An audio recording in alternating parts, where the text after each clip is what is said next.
이제 아들이 이제 종강을 하고 밤 12시에 서울역에 도착하니까 한 달 이상은 좀 편하지 않겠나. 참. 어떻게 잘들 지내셨어요? 예. 오늘 제목이 애매하게 받는 모함을 극복하려면, 이런 제목이에요. 최초의 인간은 자신이 죄를 범했잖아요. 그래서 하나님으로부터 이제 형벌을 받았는데 땅이 삶에 터진 땅이 이제 저주를 받아요. 뭐 내가 잘못해서 욕을 먹고 처벌받는 것이야 죄값을 치르는 건 당연한 것 아니겠어요? 그런데 우리가 살면서 억울하게 또 누명을 쓰거나 또 인격적인 모욕을 당하거나 비난을 받을 때 그것은 마음에 큰 상처를 받잖아요. 내가 잘못해서, 내가 실수해서, 내가 범죄해서 받는 그런 비난은 뭐 당연한 거예요, 처벌은요. 그런데 전혀 내가 잘못한 것이 없는데 다른 사람들로부터 비난을 받고 또 억울하게 누명을 쓰고 인격적으로 모욕을 당하고 훼손당했을 때 그 마음의 상처는 굉장히 깊어져요. 뭐 저도 살면서 그런 경우가 없겠어요. 교회 하다 보면 뒤집어 쓰는 거 많습니다. 오늘날 보면 이거 다 때려치우고 그냥 편안하게 그냥 나가서 다른 사업이나 하든지 그냥 살겠다, 이런 생각도 번뜩 들고 싶어요. 또 어떤 데는 그냥 다 내려놓고 그냥 홀로 나홀로 한국이 아닌 다른 나라에 가서 편안하게 살고 싶을 때도 있어요. 그렇지 않겠어요? 여러분들도 그렇게 생각하잖아요. 저만 그렇습니까? 그렇다고 또 다 내려놓고 도망갈 수는 없잖아요. 또 삶에서 잘했든 잘못했든 짊어져야 될 십자가들이 다 있거든요. 뭐 오늘 다윗의 경우도 그런 것에 해당이 돼요. 다윗이 지금 아들 압살롬이 반역을 일으켜서 야반도주하는 거예요. 예루살렘 성을 버리고 그냥 급하게 지금 황궁을 떠나 출발하고 있는데 중간에 누구를 만나면 시므이를 만나요. 이 시므이가 다윗을 향해서 아주 무고하게 저주를 하거든요. 다윗을 시므이는 비난할 이유도 없고 또 다른 이유도 없이 시므이가 다윗을 저주해버려요. 5절에 보니까 시므이가 계속 따라오면서 다윗을 저주해요. 또 6절에 보니까 또 다윗과 신하들에게 돌을 던지면서 먼지를 일으키면서 또 저주를 퍼부어요. 지금 다윗의 입장은 어디예요? 자신의 아들이 반역을 일으켜서 정말 인생이 얼마나 힘들고 고달픈 처량한 신세가 아니에요. 그것도 아들이 그렇게 떠나가는 야반도주하는 그런 그에게 시므이가 저주를 퍼붓는 거예요. 또 돌을 던지고 먼지를 일으키면서 다윗을 저주하지요. 7절 8절 보니까 시므이가 저주하는데 어떻게 저주하냐? 피를 흘린 자여 사악한 자여 하거라. 8절 보니까 사울의 족속의 모든 피를 여호와께서 내게로 돌리셨도다. 그를 이어서 내가 왕이 되었으나 여호와께서 나라를 네 아들 압살롬의 손에 넘기셨도다. 보라, 너는 피를 흘린 자이므로 화를 자초하였느니라. 사울의 모든 족속의 피를 여호와께서 내게로 돌렸다는 거예요. 다윗이 사울 왕을 갖다가 죽이고 빼앗은 나라가 아니잖아요. 그렇죠? 다윗은 마지막 순간까지 기름 부은 왕 사울을 존중했어요. 그리고 사울 왕의 후손 중에 한 명이 살아남은 걸 보고 그 한 명을 자기의 왕자처럼 식탁에서 대접하고 사울 왕의 모든 재산을 그에게 다 던져줬어요. 참 대단한. 그런데 이 시므이라는 자가 다윗 왕을 향해서 관계도 없는데 저주를 퍼붓고 있는 거예요. 지금 처량하게 왕궁을 빠져나가고 야반도 하고 있는데 얼마나 다윗 마음이 그래도 힘들고 어려운데 상처를 받겠어요. 여기 꺼도 될 것 같아, 그렇죠? 다시 또 두 개가 다 동시에 켜지는 것 같아요. 여기 에어컨 여기 있습니다. 이 앞에. 집사님 이 앞에 에어컨 또 있어요.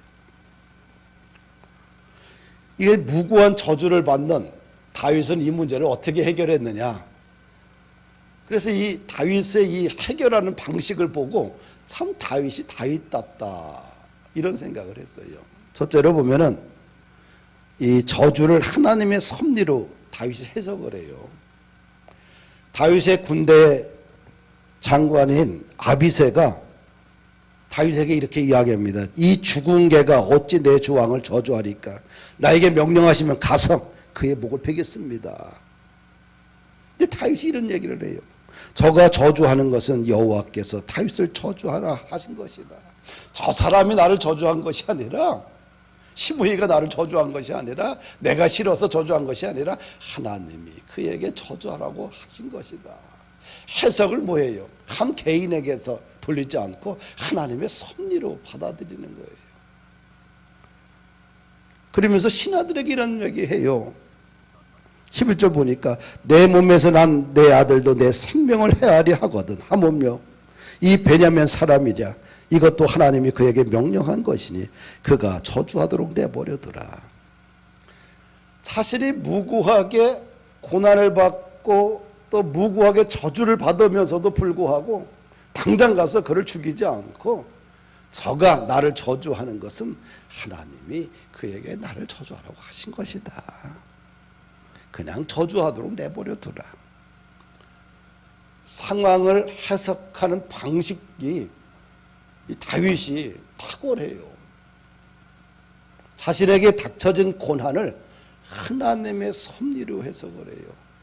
하나님이 나에게 이런 어려움을 준 것이다. 우리가 뭐 이런 측면에서 보면 요셉도 그렇잖아요. 야곱의 아들 요셉. 야곱이 아버지 야곱이 죽자 요셉의 형들이 큰 고민에 빠지게 돼요. 동생 요셉이 우리를 미워해서 반드시 죽일 것이다. 그 악을 동생이 우리에게 악갚음을 할 것이다. 이런 두려움에 빠져요. 두려움에. 그래서 형들이 동생에게 가서 이런 얘기를 합니다.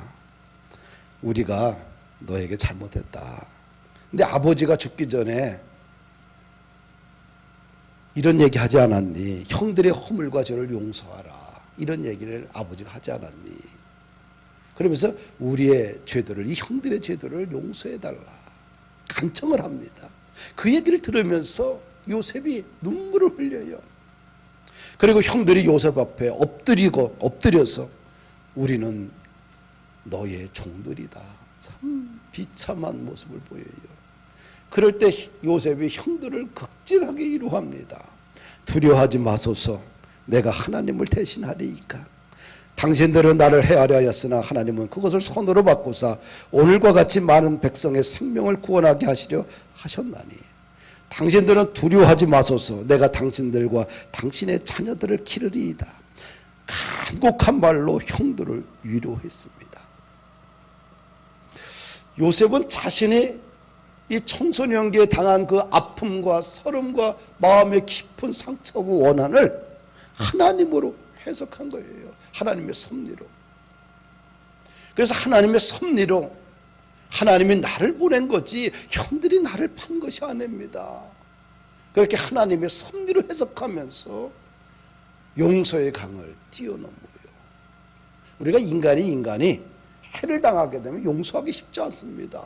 그러나 하나님의 섭리 십자가로 우리가 이것을 바라보면 이 용서의 강을 뛰어넘을 수가 있어요. 이 상처라는 것 하루아침에 극복하기 쉽지 않습니다. 누군가로부터 무고하게 해를 당하거나 명예훼손을 당하거나 심각한 인격적인 모멸감을 당하게 되면 힘이 있으면 가서 줘바꾸면 되는데 힘없는 사람은 해결할 데가 없으면 말입니다. 상처가 돼요. 근데 이 강, 원한의 강, 이 원한의 강을 뛰어넘기 위해서는 십자가의 능력으로 이 문제를 해결해야 돼요. 하나님의 섭리로 해결을 해야 돼요. 하나님이 이 큰 고난을 준 것은 나를 더 큰 리더로 사용하고자 하는 하나님의 뜻이 있다. 이 고난이 끝나고 나면 하나님이 나에게 주실 은혜가 있지 않겠는가. 그래야 용서의 강을 뛰어넘을 수 있어요. 야, 은정아, 이거 쪽에 있는 걸 꺼봐봐 한번.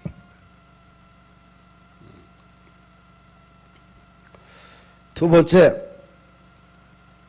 이 다윗이 이 저주받은 이 사실을, 무고하게 저주받은 이것을 어떻게 그가 해석하고 또 문제를 해결하냐 보면 12절에 보면 나의 원통함을 하나님께서 감찰하시고 있다는 거예요.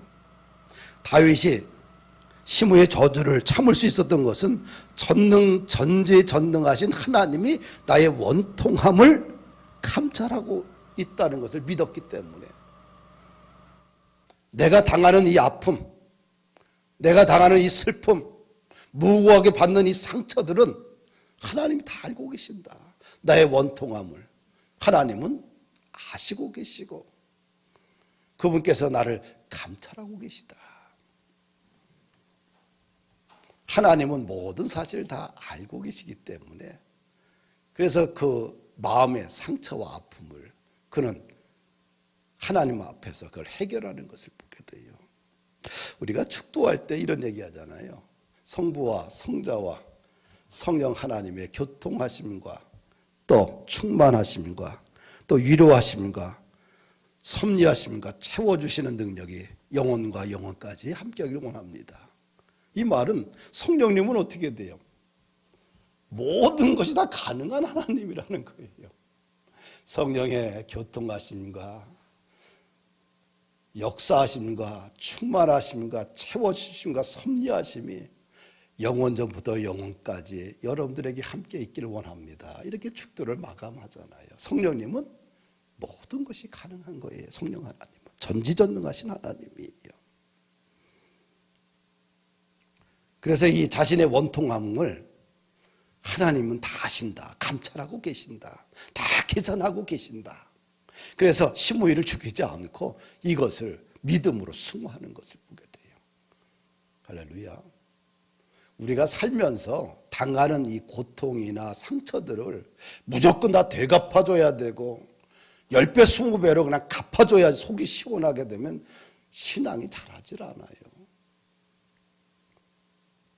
신앙은, 믿음은 견뎌야지만 돼요. 인내의 시간을 견뎌야지만 내공이 쌓여요. 내 안에 영적인 힘이 쌓이고 그 힘이 쌓여야지만 그 다음에 리더로서 우리가 일을 감당할 수 있어요. 리더가 팔랑귀가 돼서는 안 돼요. 리더가 어려움이 찾으면 금방금방 그냥 조변석계처럼 마음이 바뀌고 말이 바뀌고 행동이 바뀌고, 이건 리더가, 그런 리더가 있으면 그 가정이나 교회나 일터는 다 뒤집어져요. 제가 이제 12강주를 술마다 하잖아요. 한 30명 정도 대표들이 와요. 뭐 좋아할 때 좀 더 오고 한 40명씩 오고 그러는데, 뭐 밥하는 거 힘들지요. 그렇죠? 근데 어떤 사람은 이렇게 이야기를 해요. 시작한 지 6개월밖에 안 됐는데 왜 11시에 시작합니까? 9시에 시작하죠. 9시 반에 하죠. 10시에 시작하죠. 10시 30분에. 밥을 가 사 먹지요. 좋지요. 사 먹는 거. 그럼 너가 돈 낼래? 하여튼간 내가 그래서 이런 얘기했어. 이렇게 이야기하는 사람 정말 싸가지 없고 이 사람이 들된 사람이요. 목 리더가 정했으면 아무 말 없이 따라와서 6개월을 1년을 한 다음에 모여서 이런 건 이렇게 우리가 좀 시간을 조절하면 좋고 이렇게 하면 어떻겠냐 의견을 제시해야지 자기 생각을 갖다가 상황에 따라 이러니 저러니 하고 말하게 되면 어디로 가겠어요? 산으로 가, 산으로. 파산해버려. 여러분들이 이제 리더로, 교회 영적인 리더로 성장해 갈 때, 아니면 일터에서 리더로 설 때에 상황에 따라 팔랑귀가 돼갖고 생각이나 말이나 언어들이 또 행동들이 그냥 사람들의 춤을 추게 되면 그곳은 그냥 하루아침에 난파산이 돼버려요. 그래 리더는 자기 안에 굳건한 게 있어야 돼요. 그래야지만 조직을 끌어가게 되고 조직이 안정감을 가져요. 다윗 보십시오. 시므이의 저주 앞에서 나의 원통함을 하나님은 감찰하고 계시다.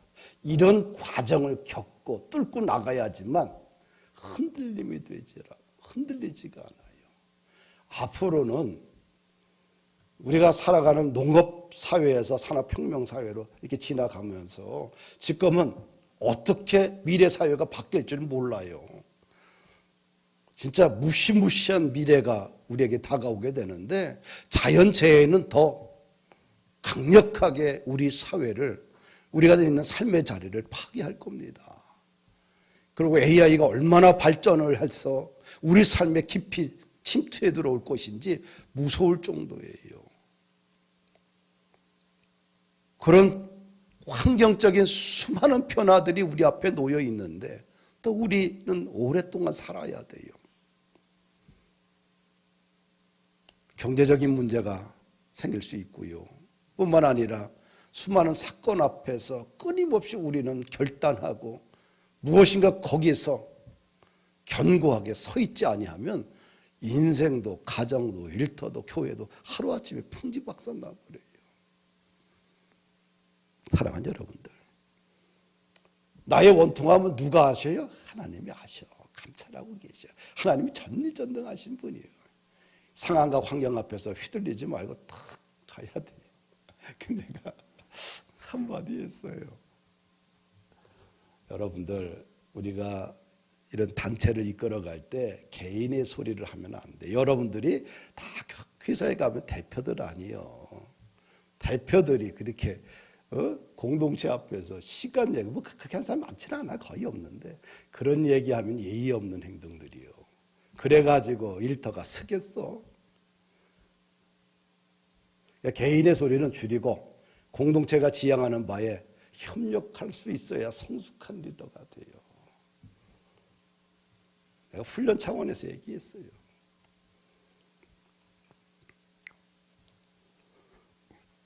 우리가 이스라엘 백성들이 이제 애굽에서 350년이라는 300년 이상을 살잖아요. 특별히 내가 평균 한 300년 이상을 거기서 거주했는데 이 첫 번에는 대접받는 민족에서 이제 왕들이 바뀌면서 요셉을 알지 못해요. 그러면서 이스라엘 백성들이 애굽에서 번성하면서 심한 인격적인 또 삶에 많은 고통을 받게 돼요. 성경이 출애굽기 2장 23절 이하를 보면 이렇게 쓰여져 있어요. 여러 해 후에 애굽 왕은 죽었고 이스라엘 자손은 고된 노동으로 말미암아 탄식하며 부르짖으니 그 고된 노동으로 말미암아 부르짖는 소리가 하나님께 상달된지라. 이 고된 노동으로 인해서 이스라엘 백성이 탄식하며 부르짖었더니 그 부르짖는 소리를 하나님이 들으셨다는 거예요. 하나님 앞에 상달되었다는 거예요. 그 소리가 하늘에. 하나님이 그들의 고통 소리를 들으시고 하나님이 아브라함과 이삭과 야곱에게 세운 그의 언약을 기억하사 하나님이 이스라엘 자손을 돌보셨고 하나님이 그들을 기억하셨더라. 그들의 고통 소리를 부르짖는 소리를 들으시고 그런 소리가 하나님께 상달되고 그 소리를 들으시고 또 아브라함과 이삭과 야곱과의 언약했던 언약을 기억하시고 이스라엘 백성들을 하나님이 돌보셨고 하나님이 그들을 기억하셨더라. 하나님은 알고 계시잖아요. 감찰하시는 하나님이잖아요. 그들이 무엇 때문에 부르짖고 있는지를, 그들이 무엇 때문에 고통 속에 있는지를 하나님은 그 상황을 다 보고 계시는 거예요. 보고 기억하시고 언약을 맺었던 것을 기억하시고 그들에게 은혜를 베풀어줘요. 그 은혜가 뭐예요? 지도자 모세를 그 백성들에게 보내는 거예요. 그래서 하나님은 우리의 부르짖음과 상처와 아픔을 다 아시는 분이라는 거예요. 할렐루야.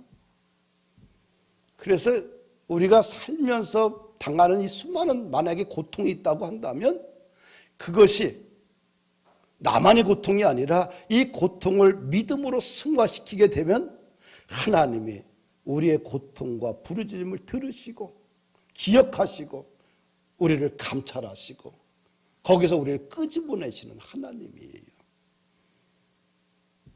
우리가 마라와 같은 쓴물 속에 갇혀 있을 때에 하나님은 아시고, 그렇죠? 그 후에 하나님께서 엘림이라는 것을 축복해 주시잖아요.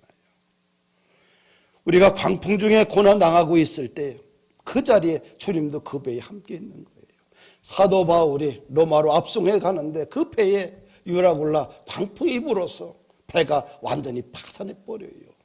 그런데 하나님이 사도 바울과 함께 하시잖아요.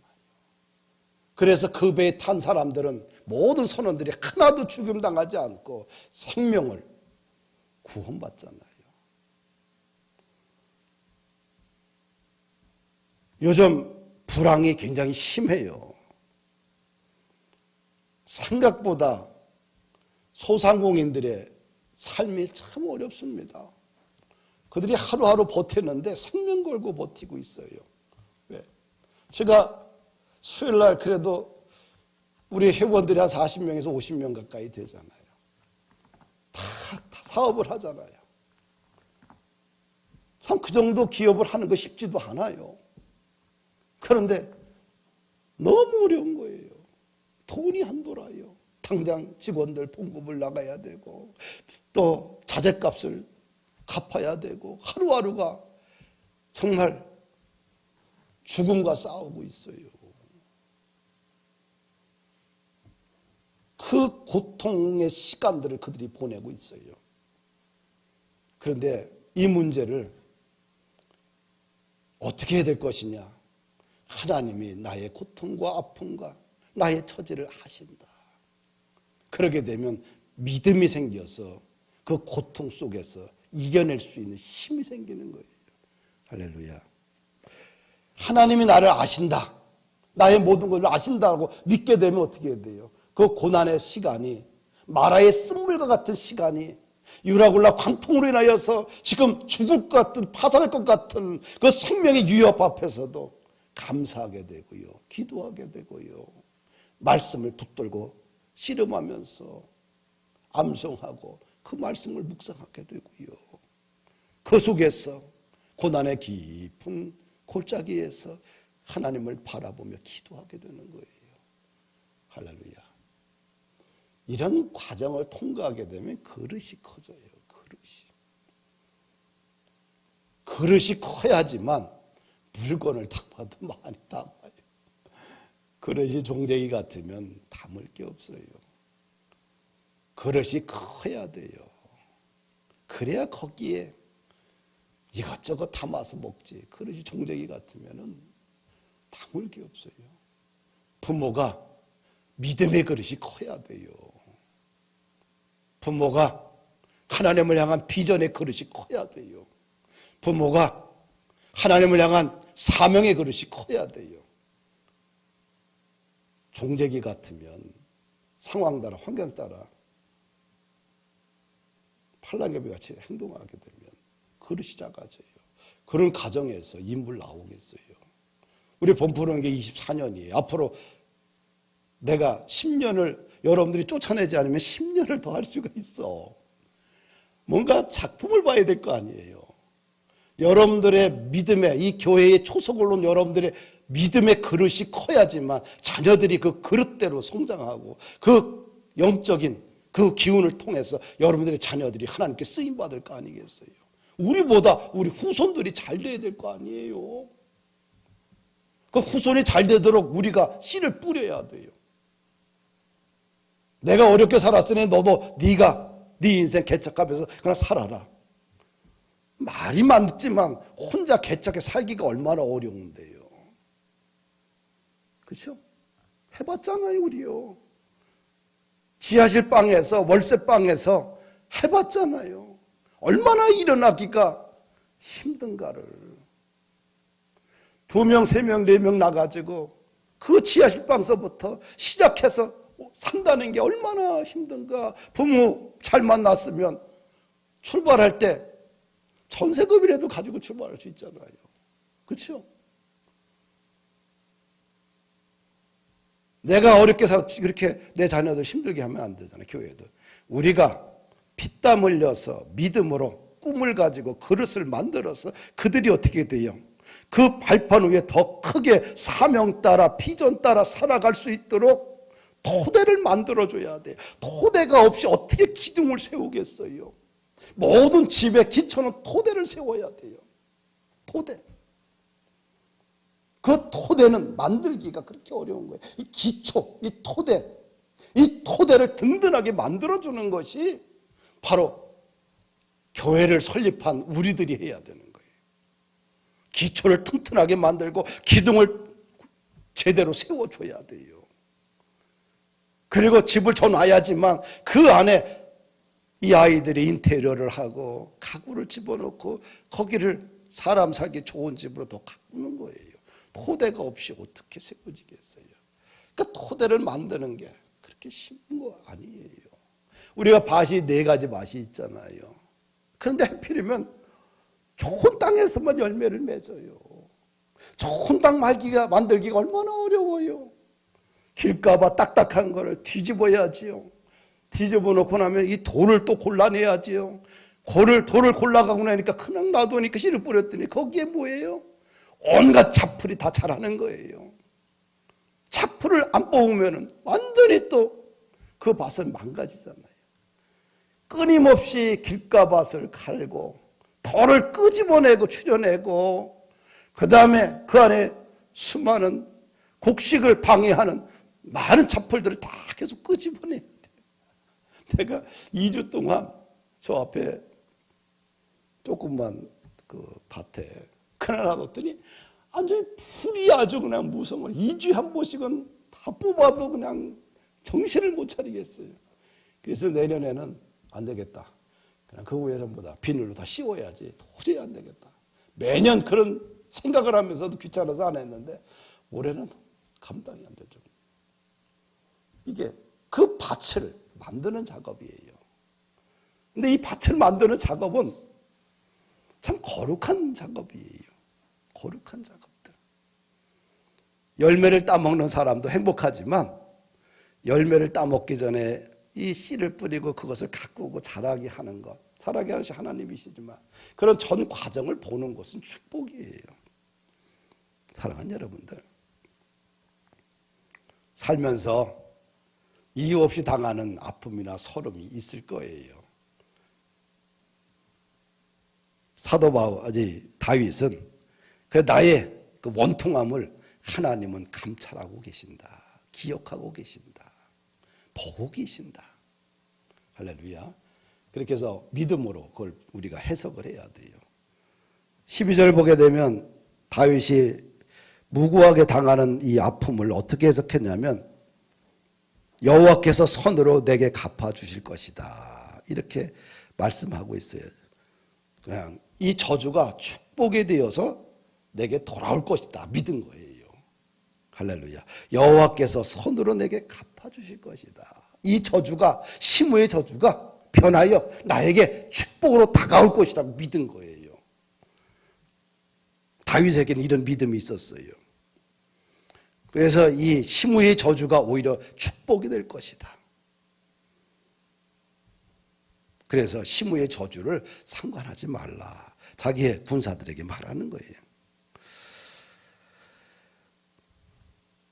이 악을 선으로 갚으시는 하나님의 능력, 하나님의 은혜가 있다는 것을 믿으세요. 할렐루야. 이 고난의 별이 축복의 별이 된다고 하잖아요. 상처를 잘 다듬으면 별이 됩니다. 스키야가 스타가 된다고 그러잖아요. C를 갖다가 T로 바꾸면. 이 바울과 실라도 마찬가지예요. 바울과 실라가 유럽의 하나님의 성령의 갑작스레 인도하심으로 아시아에서 복음을 전하려고 가다가 그냥 유턴해서 유럽으로 복음을 전하는 거예요. 그 유럽의 첫 번째 관문이 빌립보에 도착을 했어요.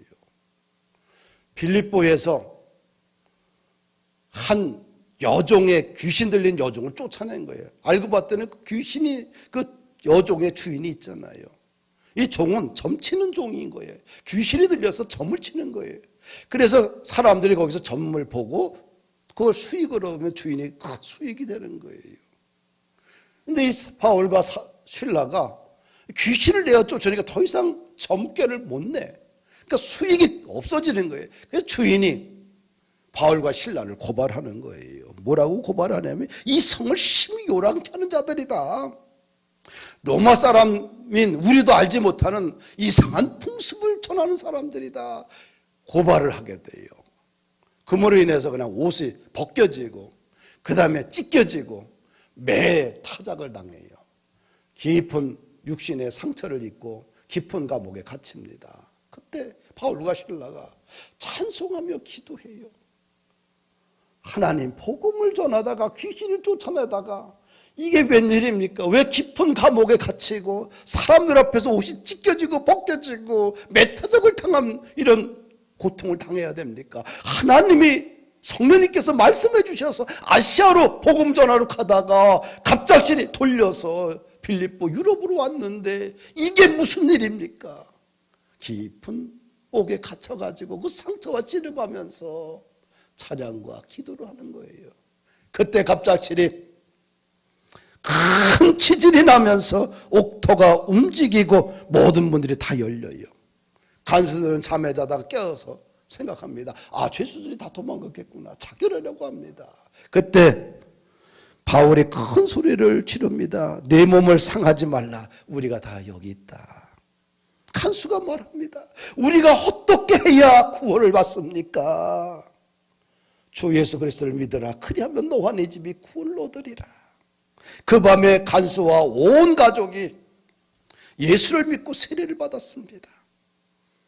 그리고 바울과 실라와 일행들을 간수는 자신의 집으로 초청을 해서 그 늦은 밤에 음식을 대접하고 이 사건을 통해서 온 집안이 하나님을 믿음으로 크게 기뻐하였더라. 이 사건의 결말이 그렇게 갑니다. 고난 뒤에 축복이 있습니다. 할렐루야. 고난이 축복이 될 것이라 믿은 거예요. 억울한 일을 당할 때 그것을 하나님의 섭리로 해석하고 용서의 강을 넘어버리니까 그 후에는 하나님이 나에게 축복해 줄 것이라 이 다윗은 믿은 거예요. 사랑하는 여러분들, 고난 속에서 하나님과 동행하십시다. 기도하십시다. 그러면 이 고난이 변하여 축복이 되고 고난이 변하여 하나님이 나를 사용하시는 통로가 됩니다. 그래서 더 깊게, 더 은혜롭게, 더 충만하게 우리의 가정과 일터를 세우시길 바랍니다. 오히려 이 고난의 계절에 성장의 기쁨이 있어요. 항상 이 고난이 깊으면 축복도 빨리 옵니다. 어떤 일을 처리하는데 내 주위에 국세청에서 금융감독원에서 그 일을 했던 사람이 있어요. 그러면서 이런 문제 저런 문제를 막 그 책도 많이 써서 이야기를 해요. 그 결론은 뭐였냐면, 야, 하나님이 나에게 큰 복을 주려고 하나 보다. 당신이 내 친구니까, 최고의 전문가가 옆에 있으니까 무슨 문제가 있겠냐. 그러니까 너 나한테 잘해. 나로 인해서 너가 복을 받을 것 같다. 그랬더니 맞아. 할렐루야. 때로는 살다 보면 참 힘든 일들이 많이 있어요. 또 풀어가야 될 숙제들이 많이 있고요. 또 이 한국의 이 기업들이 한국 시장에만 있어요. 중앙일보를 보니까 한국에서 그 나스닥에 상장된 기업이 없는 거예요. 이렇게 대한민국엔 이렇게 기업들이 많은데, 이스라엘도 한 200개가 넘는데, 중국도 거의 200개가 되고요. 그런데 한국의 기업들이 거의 없는 거예요.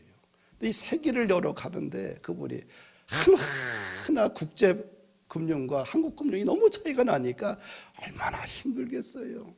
근데 이 세계를 열어가기 위해서 그 노력하는 것들이 참 보면은 안타깝기도 하고 참 보면서 참 대단하다는 생각도 들고, 한 번 쫙 해서 끝나고 나면 그다음 레퍼런스가 쌓이면 그거 이제 순서대로 이제 하면 되니까, 없는 것을 다 만들어 가야 되니까 얼마나 힘들겠어요.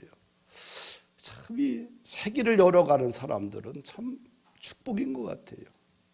이 대단한 이 세계 11위권의 경제대국에 없는 거예요.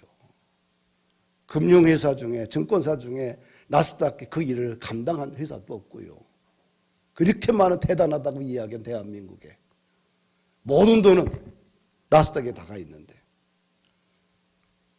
그런 거를 옆에서 지켜보면서 참 우리들이 해야 할 일이 많지 않겠나. 사랑하는 여러분들, 고난이 찾아오면 오히려 믿음으로 잘 극복해서 말씀으로 이겨내고, 기도하면서 이겨내고, 심령을 강건케 해서 오히려 그것을 축복의 기회로, 성장하는 기회로 삼으시기를 주의 이름으로 원합니다. 우리 361장 우리 같이 찬송할까요? 우리 앉아있기 힘들죠? 다 일어나서 우리 같이 찬양하십시다. 361장. 뭐 뒤에 불 다 꺼져도 좋아요.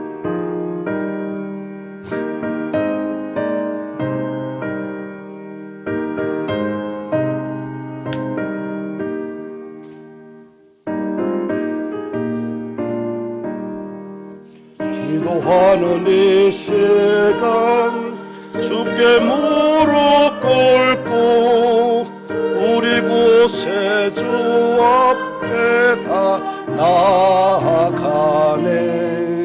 믿음으로 나가면 주가 보살피사 거센 해를 주네. 거기 기쁨 있네. 기도 시간에 복을 주시네.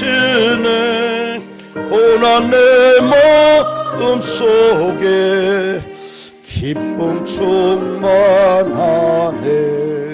기도하는 이 시간 주가 곁에 오사 인자신 얼굴로 귀 기울이네. 우리 마음 비우고 거센 은혜를 주네. 거기 기쁨 있네. 기도 시간에 복을 주시네. 고난 내 마음 속에 기쁨 충만하네.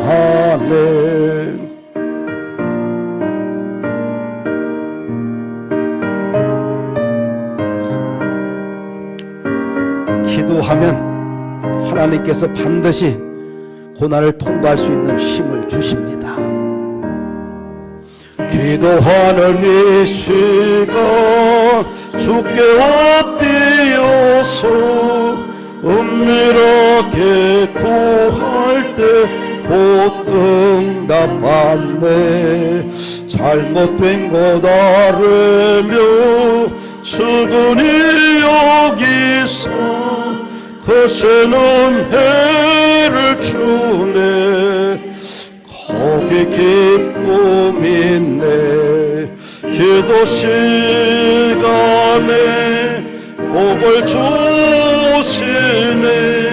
고난 내 마음 속에 기쁨 충만하네.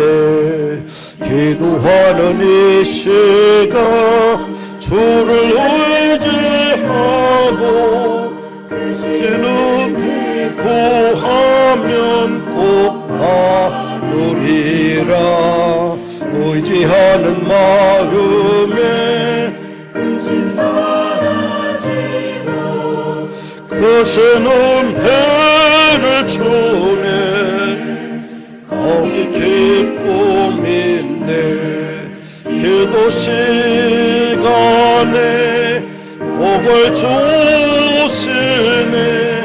오늘 내 마음 속에 기쁨 충만하네.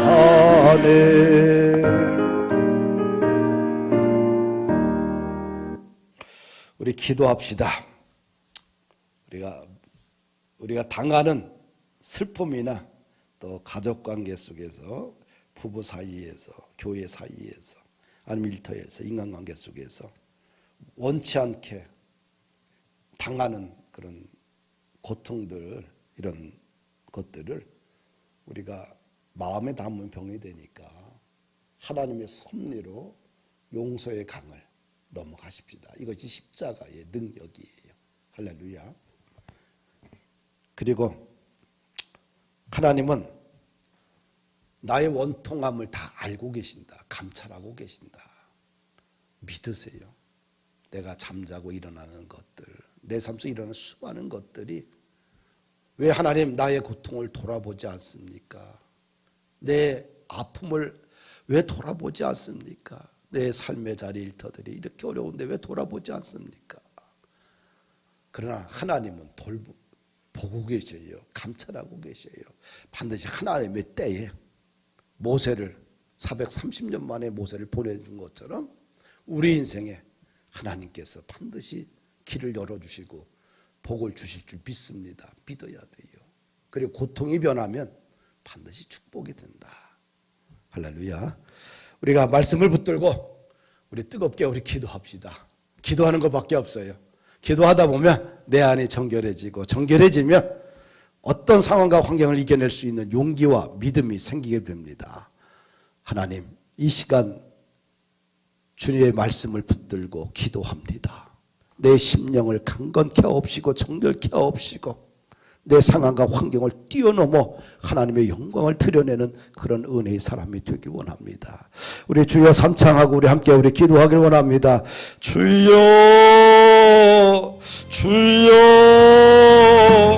주여 할렐루야.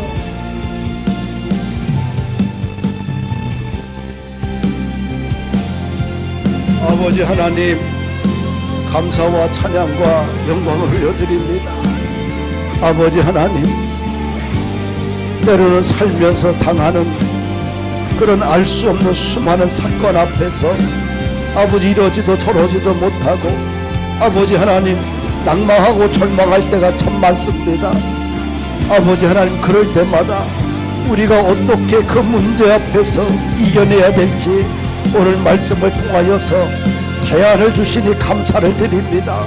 하나님 아버지, 우리의 당했던 억울한 누명들이나 또한 인격적인 모욕이나 비난이나 이런 것들이 마음에 큰 상처가 되지 않게 하옵시고 아버지 십자가의 능력으로 용서의 강을 건너는 은혜의 축복의 역사가 있게 하옵소서.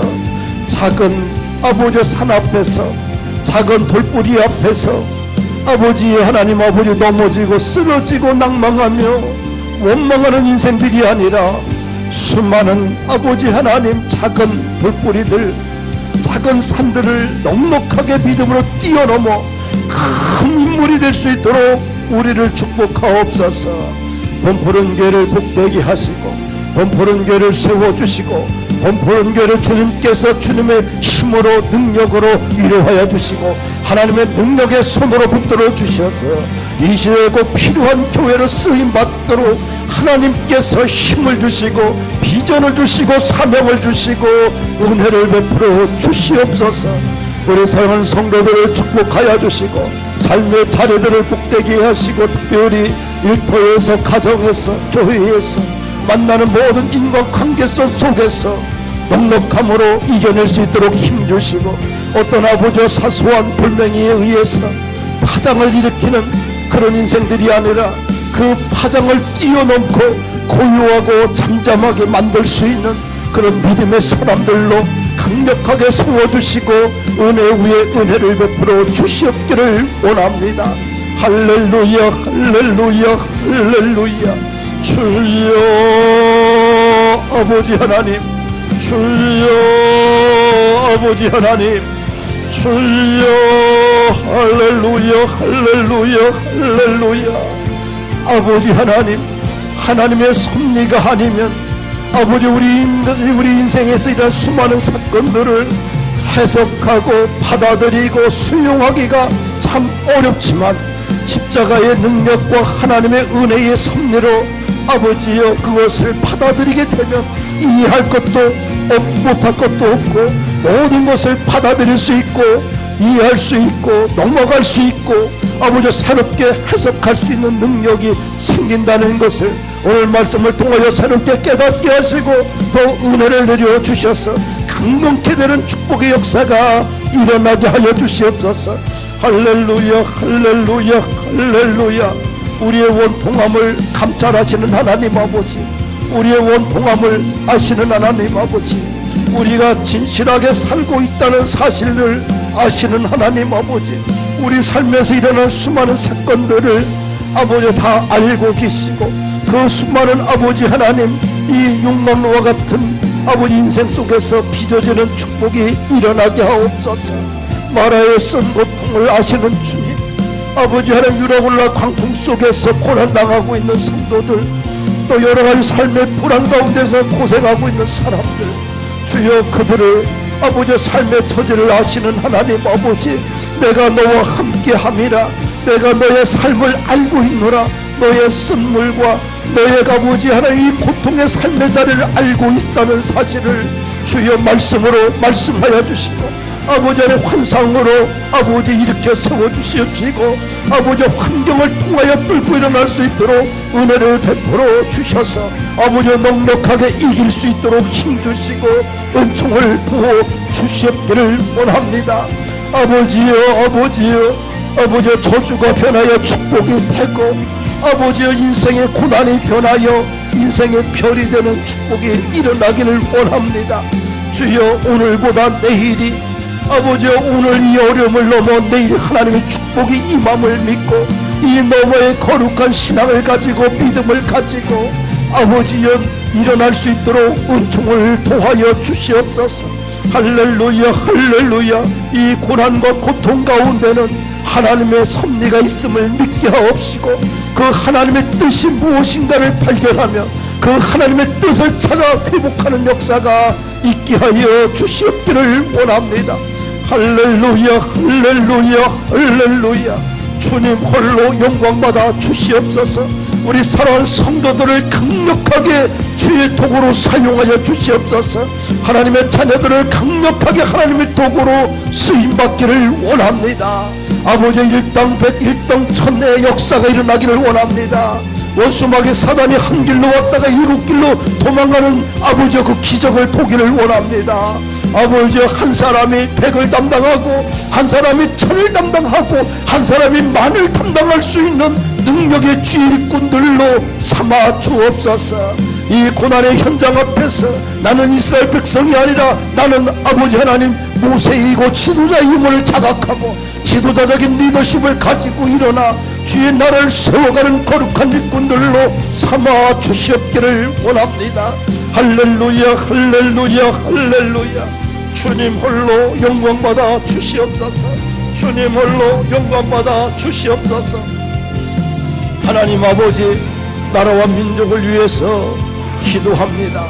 아버지 하나님 이 나라와 민족을 주여 긍휼히 여겨 주시옵시고 국정감사 아버지 하나님 여러가지 일들이 아버지 하나님 의회에서 진행되고 있는데 서로를 향하여 아버지 하나님 미워하며 아버지 하나님 모멸감을 주는 것이 아니라 아버지 바른 모습으로 질의 응답할 수 있도록 이 땅을 주여 정결케 하옵소서. 아버지 국장 감정이 서로를 비난하는 비난의 장소가 아니라 그것을 통하여 이 국가와 민족이 바르게 서갈 수 있는 새로운 창조적인 에너지를 만들어내는 국회가 될 수 있도록 우리 하나님 도와주시옵기를 원합니다. 아버지여, 이 나라 민족에 대한 환멸을 느끼고 입법권을 갖고 있는 사람들의 모습을 보고 환멸을 느끼고 이 땅을 아버지 떠나는 고급 인재들이 참 많습니다. 이 고급 두뇌들이 이 땅을 떠나면 나라와 민족이 무너지게 됩니다. 주여, 이 나라 이 민족을 기억하여 주시옵시고 나라와 민족을 사랑하는 사람들이 더 많아지게 하옵시고 아버지 국가를 위하여 충성 봉사하는 사람들이 더 많아지게 하옵시고 애국하는 일꾼들이 더 많아질 수 있도록 축복하여 주옵소서. 나라를 위하여 헌신했던 사람들을 존중하고 귀한 일들을 우리를 대신하여 감당하고 있는 사람들을 아버지 존중하는 문화가 아버지 넘쳐나게 하여 주셔서 이 나라 이 민족이 아버지 하나님 좋은 인재들로 아버지 들끓을 수 있도록 세계 만방방에서 좋은 일꾼들이 대한민국을 향하여 달려오는 그런 은혜의 축복의 역사가 이 땅에서 일어나게 하옵소서. 하나님 아버지, 이 땅을 아버지 하나님께서 책임져 주시고 긍휼함을 베풀어 주시옵시고 아버지 이 땅 이 국민들 아버지 하나님께서 지켜주지 아니하면 이 나라 이 민족은 미래가 없습니다. 주여, 이 나라 이 민족의 교회를 지켜주시고 나라를 지켜주시고 각 부서를 지켜주시고 아버지 책임감 있는 리더들을 복되게 하시고 그들이 존중받고 그들이 맡겨진 아버지 일터들을 소중하게 가꾸며 나라의 기틀을 세워가는데 부족함이 없도록 그들을 사용하여 주시옵시고 은총을 베풀어 주시옵기를 원합니다. 할렐루야, 할렐루야, 할렐루야. 하나님 아버지, 이 땅의 기업인들을 복되게 하시고 소상공인들을 축복하여 주시옵시고 삶의 자리가 참 어렵고 힘들지만 아버지의 믿음으로 일터를 세우는 은혜의 축복을 허락하옵소서. 일터 앞에서 날마다 좌절하며 자신감을 잃어가며 아버지 하나님 희망 없이 하루하루 보내는 것이 아니라 아버지 기도하며 믿음으로 일터를 가꾸고 세워가고 일터를 강력하게 하나님의 도구로 쓰임받는 일터로 세워갈 수 있도록 은혜를 베풀어 주옵시고 나의 일터 가운데 역사하시는 하나님의 능력과 비전을 꿈꾸며 세워가는 아름다운 역사를 만드는 간증의 일터들이 될 수 있도록 우리 하나님 축복하여 주시옵소서. 할렐루야, 할렐루야, 할렐루야. 주님 홀로 영광받아 주옵소서. 아버지, 다음 푸른 교회 우리 다음 세대들을 축복하옵시고 우리 주일학교와 청년부와 학생의 이 다음 세대들이 믿음의 자녀들로 성장하기를 원합니다. 우리보다 말씀 가운데 더욱 진리 가운데 뿌리 내리기를 원합니다. 그들의 환경이 더 열악하지 않게 하옵시고 그들의 환경이 믿음의 환경이 은혜의 환경으로 아버지여 바뀔 수 있도록 우리 하나님께서 축복을 베풀어 주시옵소서. 몸푸른 교회의 미래를 주님께 맡깁니다. 앞으로 이 지역사회의 개발을 아버지 하게 되는데 우리는 아무것도 준비가 되어